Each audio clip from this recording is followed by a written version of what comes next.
घर छोटा हो या बड़ा हो, साइज़ मैटर नहीं करता है। आपने कितने अच्छे से उसको मेंटेन करके रखा है, कितने अच्छे से उसको सजा के रखा है, वो चीज़ मैटर करती है। बजट के चलते कहिए या फिर ट्रांसफ़र के चलते कहिए, हम बहुत ज़्यादा एक्सेस सामान नहीं ले सकते हैं। और ये भी ज़रूरी नहीं है कि घर की कंडीशन हमें हमेशा अच्छी मिले। लेकिन थोड़ा बहुत सुधार तो हम कर ही सकते हैं। तो इस दिवाली मैंने सोचा था कि मैं अपने बेडरूम को एक अच्छा-सा मेकओवर दूँगी, और वो भी कम बजट में। अराउंड मेरा बजट था 1500 से 2000 के आसपास, और आई थिंक 1500 के अंदर ही मैंने पूरा ये मेकओवर किया हुआ है। So hello everyone, welcome back to my channel. I hope you all are doing good. तो शुरुआत करी है मैंने अपनी सीपेज वाली वॉल से, जहाँ पे सीपेज की वजह से इसके जस्ट पीछे ही बाथरूम है, और उसके सीपेज की वजह से ये पूरा पीओपी जो था ये अपने आप से निकल के बाहर आ रहा था। मेरे पास पीओपी का पहले से एक पैकेट पड़ा हुआ था जिससे मैंने प्लांटर बनाया था, तो उसी को मैंने यहाँ पे यूज किया इनको गैप्स को फिल करने के लिए। थोड़ा पीओपी ऊपर नीचे लग जाए या फिर अनफिनिश्ड लुक दे तो उससे प्रॉब्लम नहीं होगी, क्योंकि इसको आप बाद में रेगमार से अच्छे से घिस करके इक्वली एक सरफेस बराबर कर सकते हैं। रूम में इतना सारा सामान रखा हुआ था कि थोड़ी देर के लिए तो मैं कंफ्यूज हो गई थी कि शुरुआत कहाँ से करूँ।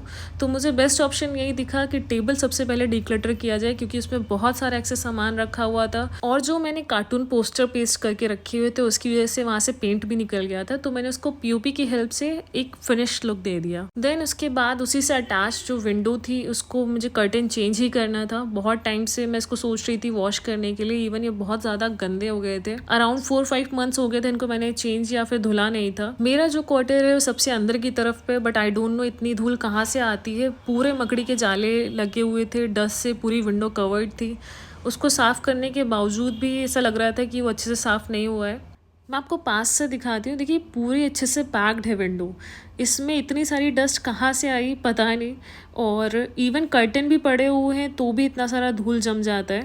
अगर आप भी बहुत ज़्यादा मकड़ी के जालों से परेशान रहते हैं तो आपको थोड़ा सा लेना है फिनाइल, और उसमें डालना है ये डिश वॉश। इसकी वजह से डिश वॉश क्या करेगा, आपकी विंडो को अच्छे से क्लीन कर देगा, और जो फिनाइल की स्मेल है उससे जो स्पाइडर्स हैं वो इजिली एंटर नहीं करेंगे। इवन फ्लाइज वगैरह होती हैं जो छिपकली होती हैं वो भी जल्दी एंटर नहीं कर पाएंगी। अगर आपके पास यूज कॉलिन की बॉटल है या फिर स्प्रे बॉटल है तो उसमें ये जो लिक्विड है इसको फिल करके आप दीवालों के कॉर्नर्स पे स्प्रे कर सकते हैं, बट चेक करिएगा कि क्योंकि जो फिनाइल होता है उसमें थोड़ा बहुत ऑयल का कंटेंट भी होता है, तो उससे कहीं आपकी वॉल्स में पैचेस ना पड़ जाए। इस चीज का जरूर ध्यान दीजिए जो उसमें पाइन ऑयल का कंटेंट है वो कितना है। मैं अपने कबर्ड्स है या फिर जो कैबिनेट्स है उनके ऊपर शीट बिछा देती हूँ, या फिर पुराने जो न्यूज़पेपर होते हैं उसका भी यूज कर सकते हैं। उससे क्या होता है कि आपको पूरा सरफेस क्लीन नहीं करना पड़ता है, और आप न्यूज़पेपर चेंज करिए और आपका जो सरफेस है वो ऑलरेडी क्लीन मिलेगा। उसके बाद फिर मैंने धीरे धीरे करके जितना भी रूम में एक्सेस सामान मेरा रखा हुआ था मैंने डीक्लटर करना स्टार्ट कर दिया। सबसे पहले मैंने यहाँ पे स्टिकर जो चिपका हुआ था मेरी राइट साइड की वॉल पे उसको मैंने आराम से निकाला, और मैंने ध्यान रखा कि जो उसका पेंट है वो निकल के ना आए, वरना अदरवाइज मुझे वहाँ पे भी पेंट करना पड़ता। हिटर यहाँ पे बक्सा एंड ऑल सब रखा हुआ था, जो कार्टून बॉक्स होते हैं वो सब रखे हुए थे, उनको भी मैंने बाहर निकाल दिया था। देन उसके बाद मैंने टेबल को सेट करने का सबसे पहले सोचा, क्योंकि जो टेबल का सामान था वो सारा बेड पे रखा हुआ था, और उसकी वजह से मैं और सामान एक्सेस रख नहीं पा रही। मैं यहाँ पे वॉलपेपर एक व्हाइट कलर का यूज कर रही हूँ इसको कवर करने के लिए, क्योंकि मुझे इसका जो ब्राउन लुक था वो उतना अच्छा नहीं लग रहा था। टेबल पूरी तरह सही थी बट स्टिल मुझे इसका व्हाइट कलर का लुक चाहिए था, इसलिए मैंने यहाँ पे व्हाइट वॉलपेपर ऑर्डर किया था फ्लिपकार्ट से। आप जब कभी भी वॉलपेपर पेस्ट करें तो प्लीज किसी की हेल्प ले लें, अदरवाइज आपको बहुत टाइम लगने वाला है। मुझे यहाँ पे अराउंड 1-2 घंटे निकल गए थे, मुझे पता भी नहीं चला था, क्योंकि इसको आराम आराम से पेस्ट करना पड़ रहा था। इसमें ये भी चेक करना पड़ रहा था कि कहीं बबल्स ना एक्सेस हो जाए, क्योंकि बबल्स की वजह से वॉलपेपर बहुत ईजिली निकलने लग जाता है। उसके बाद मैंने टेबल को अरेंज कर दिया था, फिर बाद में बहुत सारा कूड़ा जो निकला था उसको मैंने बाहर कर दिया था रूम के। और यहाँ पे मैं यूज कर रही हूँ ये शीट है। वॉलपेपर की जो शीट्स होती है वो काफी स्मूथ होती है, उनका टेक्सचर बहुत अच्छा होता है, तो उसमें क्लीनिंग करना काफ़ी आसान हो जाता है। तो मैंने यहाँ पर डबल साइडेड टेप की हेल्प से उसको अलमारी के ऊपर अच्छे से बिछा दिया था, जिससे नेक्स्ट टाइम मुझे क्लीनिंग काफ़ी इजी हो जाए। ये वाली कर्टन मैं आपके साथ ऑलरेडी शेयर कर चुकी हूँ कि मैंने यहाँ कहाँ से परचेज किया है। इसमें से एक जो है वो फ्लिपकार्ट का है, दूसरा होम सेंटर से, और जो कि मुझे बहुत ही अफोर्डेबल प्राइस में मिल गया था। तो लेटर ऑन मैंने यहाँ पे कर्टन को अरेंज कर दिया था, और ये थोड़ा सा डार्क दिख रहा है कैमरा में, बट एक्चुअली इनका कलर बहुत लाइट है और ये देखने में बहुत प्रिटी लग रहे थे अरेंज हो जाने के बाद में।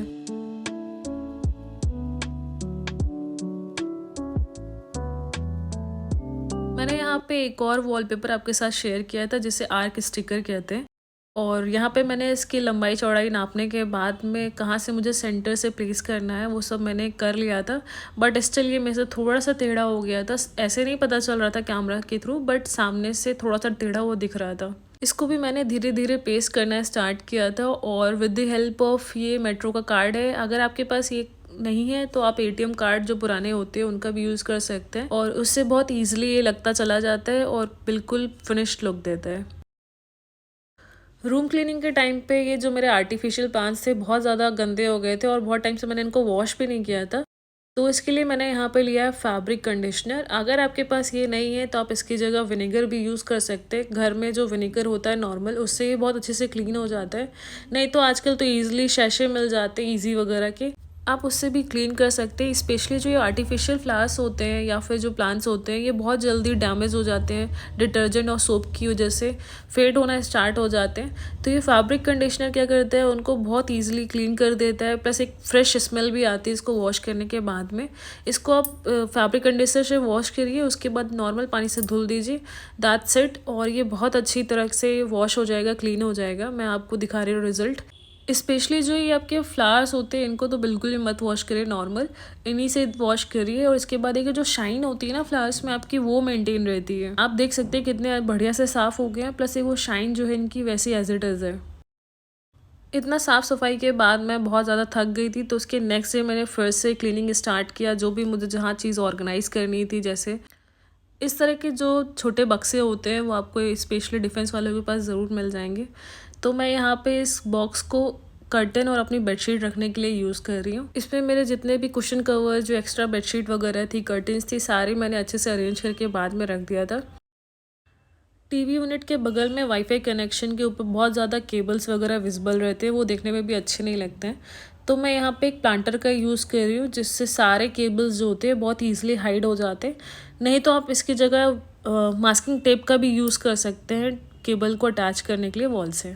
मैंने आपके साथ मीशो हॉल डेकोर में कुछ फ़ोटो फ्रेम्स शेयर किए थे जो कि A4 साइज़ के थे। उस समय मैंने खोल के नहीं देखा था, बट बाद में जब मैंने पूरा अच्छे से खोल के देखा था फ्रेम्स को, तो उसमें जो ऊपर की वाइट ट्रांसपेरेंट शीट थी वो एक्चुअली फाइबर की नहीं थी, वो प्लास्टिक की शीट थी। तो मैं आपको रिकमेंड करूँगी कि इसको मत परचेज़ करिए, क्योंकि ये जस्ट एक ऊपर जो है वो नॉर्मल प्लास्टिक शीट ही है, फाइबर या ग्लास नहीं है।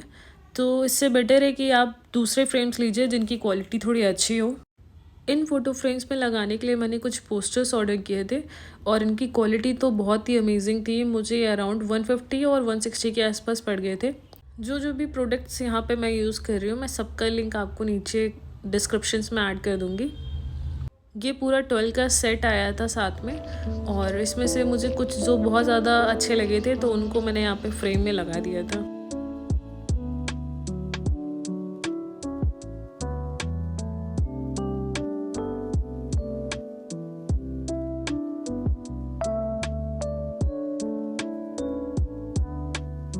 फ़ोटो फ्रेम को सेट करने के बाद मैंने राइट वॉल पे जहाँ जहाँ मुझे ये फ्रेम्स लगाने थे, तो मैंने वहाँ पे मार्किंग कर ली थी अच्छे से, जिससे ये ज़्यादा ऊपर नीचे ना हो। मैंने यहाँ पे छोटी वाली नेल्स का यूज़ किया, क्योंकि बड़ी वाली नेल से फ़ोटो फ्रेम थोड़ा बाहर की तरफ निकला रहता है, तो इसलिए थोड़ा अजीब दिखता है। तो यहाँ पे स्क्रू ड्राइवर और हैमर की हेल्प से मैंने यहाँ पे अच्छे से जो नेल्स थी उनको सेट कर दिया था। उसके बाद फ़ोटो फ्रेम्स ऐड कर दिए थे वॉल पे। मेरे पास पहले से ही MDF कटआउट हार्ट शेप के रखे हुए थे जो कि यूज़ थे, तो मैंने यहाँ पर डबल साइडेड टेप लगा करके उनको दोबारा से सेट कर दिया था वॉल पे, और ये देखने में भी काफ़ी सुंदर दिख रहे थे। नेल्स लगाते टाइम थोड़ा बहुत जो पेंट था वो निकल गया था, तो उसको मैंने POP से फिल करने के बाद ओवरऑल लुक इतना दिख रहा था जितना मैंने अरेंज किया था चीज़ों। यहाँ पे मैं एक लैम्प लेके आई थी चांदनी चौक से, जो कि अराउंड मुझे 350 के आसपास मिल गया था जब हम घूमने गए थे। तो इसका मुझे पहले ये लग रहा था इसको अटैच कैसे करेंगे वॉल से, क्योंकि वो काफ़ी हाइट पे हो जाता फिर। तो मैंने उसके लिए कि एंगल भी ऑर्डर किया था मीशो से, ये भी मुझे अराउंड 121 के आसपास ये एंगल मिल गया था, और इसको बाद में मैंने ड्रिल करा करके अटैच करवा लिया था वॉल से। इसका मैंने वीडियो नहीं निकाला था क्योंकि उसमें काफ़ी टाइम वगैरह लगा था, मेरे को डस्ट वगैरह क्लीन करना पड़ा था ड्रिल की वजह से। जितना भी रूम में चीज़ें अरेंज करनी थी वो सारी ऑलमोस्ट हो चुकी थी। मैंने डिक्लटरिंग कर दिया था, चीज़ें जहाँ जहाँ सेट होनी थी वो सब ऑर्गेनाइज हो चुकी थी। और ये वाली बेडशीट मैं आपके साथ ऑलरेडी शेयर कर चुकी हूँ होम डेकोर हॉल में। और फाइनली लैम्प को मैंने स्विच बोर्ड से अटैच कर दिया था, ऐसा कुछ फाइनल लुक दिख रहा था। ये टेबल ऑलरेडी सेट हो चुकी थी जिसमें मैंने वाइट वॉलपेपर पेस्ट किया था। उसके बाद ये थोड़ा सा पॉपअप होके आ रहा था क्योंकि ब्राउन थोड़ा सा डल हो जा रहा था, तो इसलिए इतना इस एरिया का है फाइनल लुक। कुछ ना कुछ एक्सेस सामान जो होता है वो रह ही जाता है बाहर, तो उसके लिए मैंने यहाँ पे जो डोर के पीछे वाला स्पेस होता है हिडन, उसको मैंने यूटिलाइज़ किया अपने बैग्स वगैरह को अरेंज करने के लिए। और यहाँ पे कर्टन के पीछे जो विंडो वाला एरिया सेक्शन था वहाँ पे छोटी मोटी चीज़ें मैंने हैंग कर दी थी, जैसे अम्ब्रेला वगैरह हो गया, एक्स्ट्रा डेकोर पीस आइटम्स जो होते हैं उनको वहाँ रख दिया था। और फाइनली मैंने यहाँ पे कैंडल को लिट कर दिया था कि ये ओवरऑल कैसा दिख रहा है।